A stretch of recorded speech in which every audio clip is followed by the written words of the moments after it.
नमस्कार किसान भाइयों, मैं सूर्यदेवल फिर से हाजिर हूं आपके अपने चैनल एग्रीकल्चर गुरुजी में। किसान भाइयों, आज हम बात करेंगे गन्ना बुआई करते समय सबसे अच्छा कीटनाशक कौन सा है जो सस्ता भी हो, अच्छा भी हो और हमारी फसल को रोगों से भी बचा करके रखे। पूरी जानकारी मैं इस वीडियो में देने वाला हूं।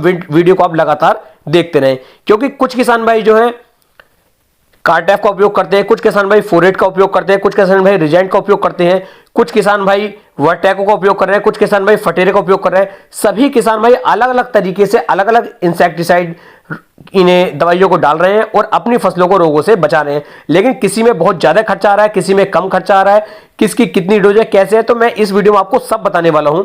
इस वीडियो को यदि आप देखते हैं तो किसान भाइयों, मैं आपको एक ऐसा फार्मूला बताऊंगा, ऐसा इंसेक्टिसाइड बताऊंगा कि यदि आप उसका उपयोग किसान भाइयों कर लेते हैं तो कम खर्चे में, कम लागत में आप अपनी फसल को लगभग काफी लंबे समय तक रोगों से बचा सकते हैं। तो वीडियो में आप लगातार बने रहें।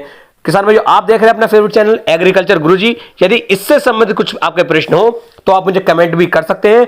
और किसान भाइयों, यदि आपने अब तक मेरे चैनल को सब्सक्राइब नहीं किया है तो चैनल को सब्सक्राइब कर लीजिए, जिससे आने वाली वीडियो की सभी नोटिफिकेशंस आपको जल्द से जल्द किसान भाइयों मिलती रहे। किसान भाइयों, मैं आपसे एक राय और लेनी चाहूंगा, क्या मैं आपके लिए अलग अलग तरह की और भी वीडियो बना करके आपको दे सकता हूं, जैसे ट्रैक्टर से संबंधित या फिर मशीनरी से संबंधित, पशुओं से संबंधित। यदि इस तरह की वीडियो भी आपको चाहिए तो भी आप मुझे कमेंट कर सकते हैं, मैं इस तरह की वीडियो बना करके भी आपको देने की कोशिश करूंगा। तो शुरू करते हैं आज का टॉपिक। गन्ने की फसल की बुआई करते समय हमें कौन सा इंसेक्टिसाइड या कौन सा कीटनाशक लेना चाहिए।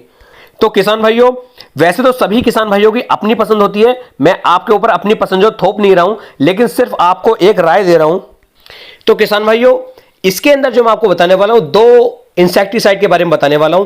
यदि इन दोनों इंसेक्टिसाइड का उपयोग आप गन्ने की बुआई में कर लेते हैं तो लगभग किसान भाई, मैं आपको बताना चाहूंगा, जब तक आपके खेत के अंदर नमी रहेगी, मान लीजिए यदि आपने नमी जो है अपने खेत के अंदर नहीं तोड़ने दी 2 से 3 महीने तक, तो 3 महीने तक ये आपकी फसल को सभी तरह के रोगों से बचा करके चलेगा। तो किसान भाइयों, सबसे पहले जो आपको यूज कर लेना है गन्ना बुआई करते समय, आपको लेना है फिप्रोनिल। फिप्रोनिल यानी कि रिजेंट। रिजेंट के नाम से ज्यादातर किसान भाई से जानते हैं। और किसान भाई, ये दानेदार रूप में भी आता है और ये लिक्विड रूप में भी आता है। इसमें मैं आपको दोनों के बारे में बताऊंगा कि दानेदार के रूप में आपको ज्यादा फायदा रहेगा या फिर आप यदि लिक्विड रूप में लेते हैं तब आपको ज्यादा फायदा रहेगा। तो किसान भाई, यदि आप दानेदार रूप के बारे में बात करूं तो दानेदार के रूप में आपको लगभग 8 से लेकर 10 किलोग्राम प्रति एकड़ के हिसाब से आपको रिजेंट की मात्रा ले लेनी चाहिए। यदि आप रिजेंट का उपयोग अपने गन्ने की फसल की बुआई के समय करते हैं तो ये लगभग किसान भाइयों 2 महीने तक आपकी फसल को जो है रोगों से बचा करके रखता है, कीटों से बचा करके रखता है और आपकी फसलों में कोई भी रोग ये नहीं लगने देता है। और किसान भाई, इसके साथ साथ इससे जो है आपके गन्ने के अंदर टिलरिंग भी बहुत ज्यादा तेजी के साथ होती है और लगभग 1 से लेकर 1.5 फीट दूर तक की जो हमारी मिट्टी की ताकत होती है वह ये पौधे को खींच करके देता है, जिससे जो हमारे पौधे का विकास होता है यह काफी तेजी के साथ हो सकता है। किसान भाई, अब बात कर लेता हूं लिक्विड फॉर्म की। तो यदि लिक्विड फॉर्म में आपको इसे लेना है तो कम से कम 500 ml प्रति एकड़ के हिसाब से आपको इसे लेना होगा और इसे जो अपने किसी भी खाद के अंदर मिक्स करके आप इसे डाल सकते हैं। इसके साथ साथ किसान भाइयों, आपको एक कीटनाशक और लेना है जिसका नाम है थायोमेथोक्सम। थायोमेथोक्सम आपको जरूर लेना चाहिए किसान भाइयों फिप्रोनिल के साथ, क्योंकि ये दोनों कीटनाशक एक ऐसे हैं, यदि इन दोनों का कॉम्बिनेशन आपने कर दिया तो मैं गारंटी के साथ कह सकता हूं आपके खेत के अंदर बहुत ही शानदार, बहुत ही गजब वाले परिणाम देखने को आपको मिल जाएंगे।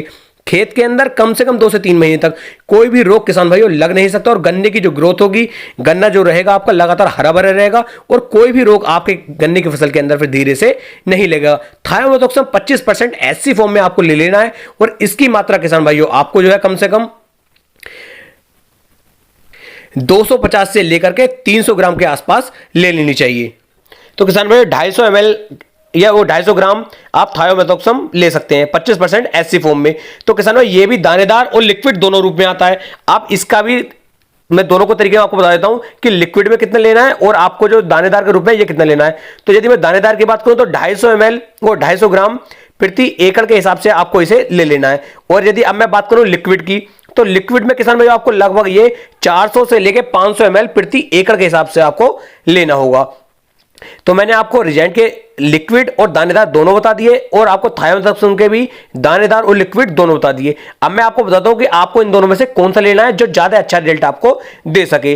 तो किसान भाइयों, आप कोशिश करें बुआई करते समय आपको जो है दानेदार रिजेंट ले लेना चाहिए 8 से लेकर 10 किलोग्राम, और किसान भाइयों लिक्विड में आपको थायोमेथोक्सम ले लेना चाहिए लगभग 400 से लेकर 500 ml। इन दोनों को किसान भाइयों आपस में मिक्स करके आप जिस खाद से भी बुआई कर रहे हैं, मान लीजिए एनपीके हो, डीएपी हो, सिंगल सुपर फास्फेट हो, या जो भी हो, जो भी खाद आप डाल रहे हो उसके अंदर इसे अच्छे से मिक्स कर लीजिए और अपनी पच्छी के ऊपर गन्ने की बुआई में इसे डाल दीजिए और उसके बाद किसान भाइयों पाटा लगा दीजिए। यह सबसे सस्ता और सबसे अच्छा मुझे फार्मूला लगा, जिसका उपयोग मैं ज्यादातर अपने गन्ने की फसल के अंदर करता हूं। और मेरी जो गन्ने की फसल किसान भाइयों होती है वह आराम के साथ 2 से लेकर 3 महीने तक कीटों से, रोगों से बची रहती है। तो उम्मीद है किसान भाइयों मैं आपको एक सही और अच्छी जानकारी दे पाया हूं। यदि वीडियो पसंद आई हो तो अपने भाई के चैनल को सब्सक्राइब कर लेना, वीडियो पसंद ना आई हो तो चैनल को अनसब्सक्राइब करो। और किसान भाइयों वीडियो YouTube पर इतनी भरी हुई है, आप कहीं पर भी जाकर के जानकारियां ले सकते हैं। फिर मिलेंगे एक नई वीडियो में एक नई जानकारी के साथ, तब तक के लिए जय हिंद, जय भारत, जय किसान।